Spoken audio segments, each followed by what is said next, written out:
In the previous video, I introduced you to the concept of kinetics. We looked at a very simple reaction, one reactant A being converted into one product B.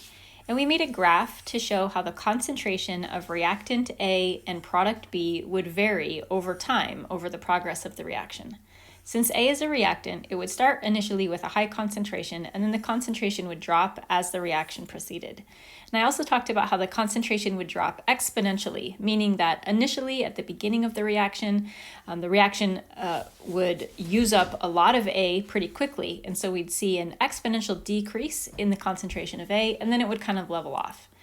We also talked about how B, because it was a product, initially we would not start with any B molecules at all. The B molecules would be formed also exponentially, meaning initially at the beginning of the reaction, we would form a lot of B really fast, and then the formation would just kind of taper off. We also talked about how we could write a math equation to give us the rate of the reaction, and we could write this equation in terms of either reactant A or product B. For reactant A, we could say that the rate of the reaction comes from the change in the concentration of molecule A over change in time, the progress of the reaction. Since A is a reactant and its concentration is decreasing, the change in concentration of A is going to be a negative number. So we will put a negative sign in front of this term. That way the rate of the reaction would always be a positive number. Now for the rest of this video, I'm actually only going to focus on the reactant A. So what I'm going to do now is delete this line for B, get rid of it, and I'm going to just kind of move this up here. This rate that we calculate using this type of equation right here is referred to as the average rate of the reaction. So this is our average rate. And it gets its name because it literally is the average, like the mathematical average. We're comparing only the final concentration of A and the initial concentration of A. We're comparing only the final time and the initial time when we do this calculation.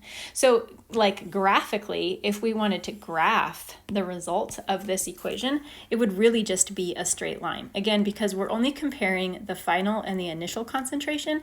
So graphically, it would be, that's not a very straight line. Graphically, it would just kind of look like this, a straight line.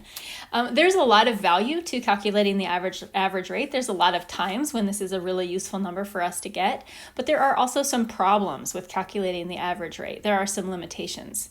The average rate implies that the rate of the reaction is just a constant, steady decline, when we know in reality that the rate of the reaction is actually exponential, that it initially is very fast and then it kind of slows down over time. So again, the average rate is not useless. We do have times where this is a really useful piece of information. But there are other times where it's important for us to know exactly what's happening at specific points in the reaction. It's important for us, for example, to know that the reaction is proceeding quickly at the beginning of the reaction. In situations like this, it's more useful for us to calculate something that we call the instantaneous rate, which is the rate at any given instant. Now, in chemistry, when we say the word rate, we're typically referring to the instantaneous rate. If we want to talk about the average rate, we typically use the term average rate.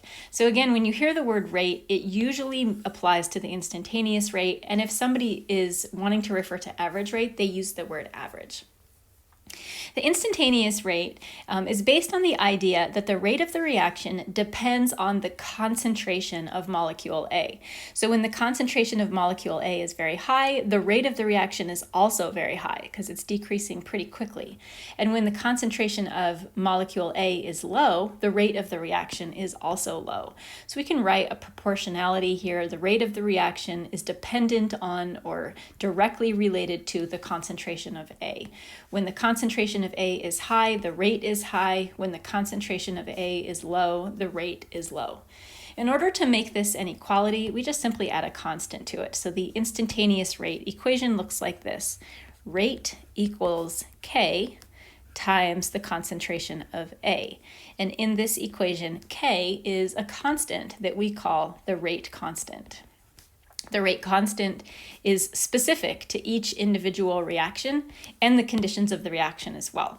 So it's not one single number that I can give you in this moment. It's a number that has to be provided to you for every single unique chemical reaction.